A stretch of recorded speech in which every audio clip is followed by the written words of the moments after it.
Friends, ఈరోజు నుంచి మనం ఒక్కొక్క టాపిక్ని మ్యాథ్స్లో ఈజీగా ఖచ్చితంగా గుర్తుపెట్టుకునేలాగా ఒక మార్క్ వచ్చేలాగా నేర్చుకుందాం. అదేంటంటే ఫస్ట్ భాజనీయ సూత్రాలు ఎలా ఏంటి ఎగ్జాంపుల్ పాయింట్స్తో టెక్స్ట్ బుక్లో ఏమేమి ఎగ్జాంపుల్ ఉన్నాయో వాటిలో నేర్చుకుంటూ ఈజీగా నేర్చుకుని ట్రై చేద్దాం. ఫస్ట్ ఏంటంటే భాజనీయ సూత్రాల్లో ఫస్ట్ 2 తీసుకుందాం. ఈ రెండు యొక్క భాజనీయ సూత్రం కనుక్కోవాలంటే ఈజీగా ఒక సంఖ్య తీసుకున్న తర్వాత ఆ సంఖ్య చివరి కానీ మనకి 0, 2, 4, 6, 8 ఇలా సరి సంఖ్యలు ఏ సంఖ్య ఉన్నా అది 2చే నిశేషంగా భాగించబడుతుందని అర్థం. ఎగ్జాంపుల్, ఇంత పెద్ద సంఖ్య తీసుకున్నాం, 4, 2, 5, 7, 9, 2 చివరి 2 ఉంది కాబట్టి ఇది 2చే నిశేషంగా భావించబడుతుంది. అలాగే ఇప్పుడు 10 చూద్దాం. 10 ఏంటంటే ఒక సంఖ్యలో చివర అంకె 0 అయితే అది 10చే నిశేషంగా భావించబడుతుంది అని అర్థం. అలాగే 5 చూద్దాం. 5 ఏంటంటే ఒక సంఖ్యలో చివరి అంకె 0 లేదా 5 అయినచో అది 5చే నిశేషంగా భావించబడుతుంది అర్థం. ఇప్పుడు కొన్ని ఎగ్జాంపుల్ చూద్దాం. ఏం లేదు, చూడండి, ఇది ప్రయత్నించండి అని వస్తుంది కదా. ఖచ్చితంగా వీటిలో ఒక బిట్ ఖచ్చితంగా మన డిఎస్సిలో వస్తుంది లేదా టెట్లో కూడా వస్తుంది. చూడండి, n/5 యొక్క భాగాహారంలో శేషం 3 అయిన n యొక్క ఒకట్ల స్థానంలో అంకెను ఈ అంకె ఏది? ఒకట్ల స్థానంలో అంకె అంటే నేను చెప్పాను ఇందాక 0 లేదా 5 ఉంటే అది ఖచ్చితంగా 0 లేదా 5 ఉంటే అది ఖచ్చితంగా 5చే విశేషంగా భావించబడుతుంది అని అర్థం. కానీ ఏమడిగాడు? 3 శేషంగా ఉండాలి అంటే దీన్ని మనకేం చేయాలంటే +3 ఆర్ఎల్స్ +3 ఈ 2 అయినా ఉండొచ్చు, 3 లేదా 8 ఈ సంఖ్యలు అంటే ఒక అంకెలో ఒకట్ల స్థానంలో 3 కానీ 8 కానీ ఉంటే దానికి శేషం ఎంత వస్తుంది? 3. సో దీనికి ఆన్సర్ ఏంటి? చూడండి, సేమ్ అలాగే ఇచ్చాడు. ఒకట్ల స్థానంలో 5చే భాగించబడాలంటే శేషం 3 అయినచో ఒకట్ల స్థానంలో అంకె 3 లేదా 8 అయి ఉండాలి. చూసారా, సేమ్ అలాగే ఉంది.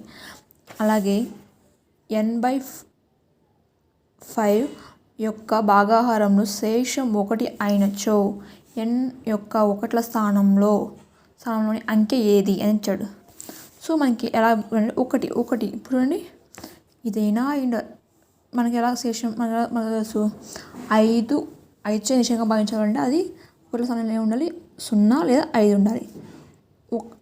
ఖచ్చితంగా 1 లేదా 5 + 1 కాబట్టి 6, 1 లేదా 6 అయి ఉండాలి.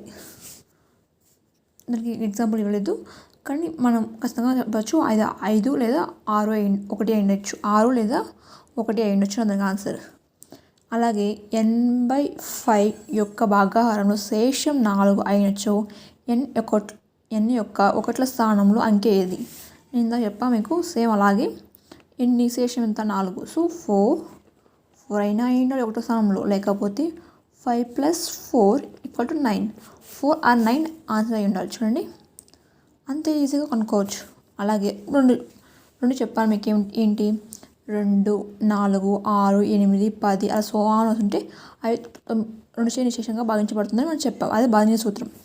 దానికి ఎగ్జాంపుల్ లెక్క చూద్దాం ఈజీగా. n/2 యొక్క భాగాహారంలో శేషం 1 అయినచో n యొక్క ఒకట్ల స్థానంలోని అంకె ఏది? నేను చెప్పా ఏమంటే 2 అలా వస్తూ ఉంటాయని.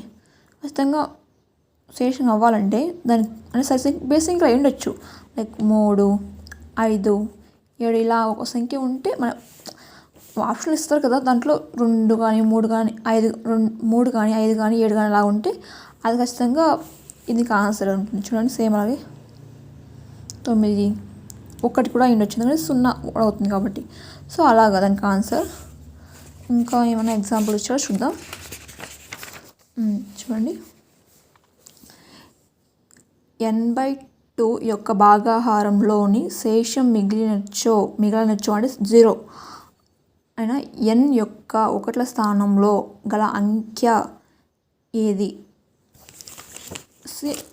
నిశేషంగా భాగించబడుతుందంటే దాన్ని ఖచ్చితంగా మనం ఇందా చెప్పాం 0, 2, 4, 6, 8, 10, 12 అలా అని వచ్చేవన్నీ ఇంకా 0తో ఒకవేళ ఇంకో లెక్క చూద్దాం.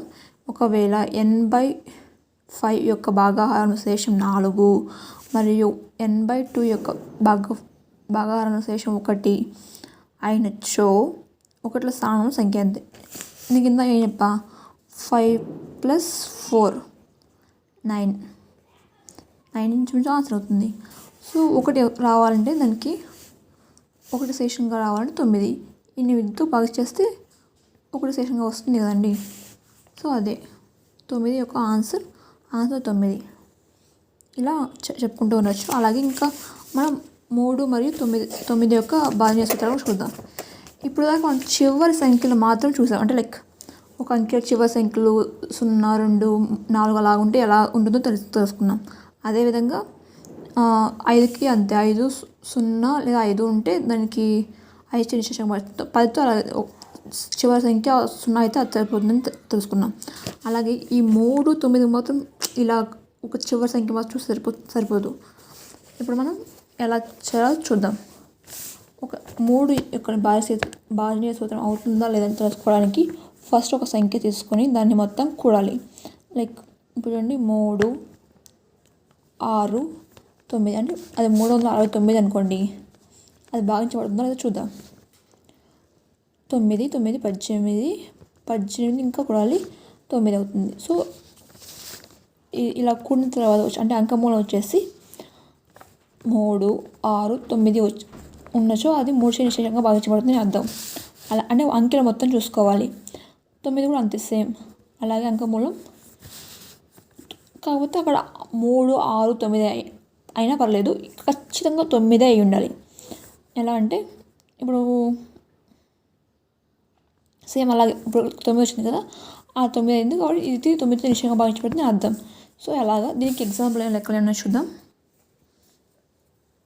ఇక్కడ చూడండి 9 నిశేషంగా ఈ సంఖ్య ఇచ్చి భాజనీయ సూత్రం పరీక్షించండి అని చెప్పాడు. సో ఇవన్నీ కూడితే 36 వస్తుంది. 36 ఖచ్చితంగా 9తో భాగించబడుతుంది 4. సో అది అంకె 9 నిశేషంగా భాగించబడుతుందని మనం చెప్పవచ్చు. ఇలా 8th క్లాస్లో లెక్కలు ఉన్నాయి.